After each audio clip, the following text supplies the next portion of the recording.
מה שלומך, אהובה? בסדר, את בעבודה? השעה 11 בלילה. תגידי, איך הולך עכשיו?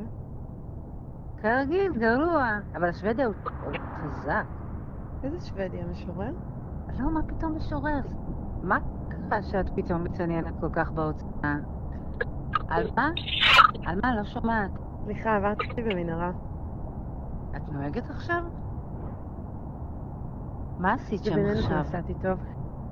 על מה? אני הלכתי לאסוף כמה דברים. את המצלמה של ארי... עם תמונות מהשבת? לא, לא, אל תהיי דרמטית. הטיוטות של השירים.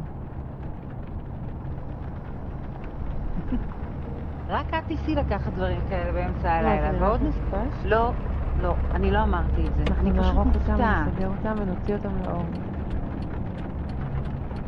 כמו שדיברנו. את שומעת אותי? אני שומעת.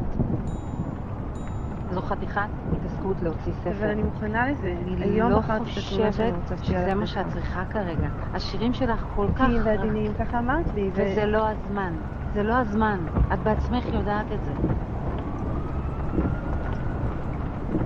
לפני כמה ימים הם עדיין יפים.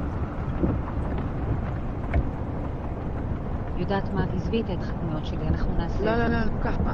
לא מתוך חכמים. אני רוצה לדעת אם יש להם טעם.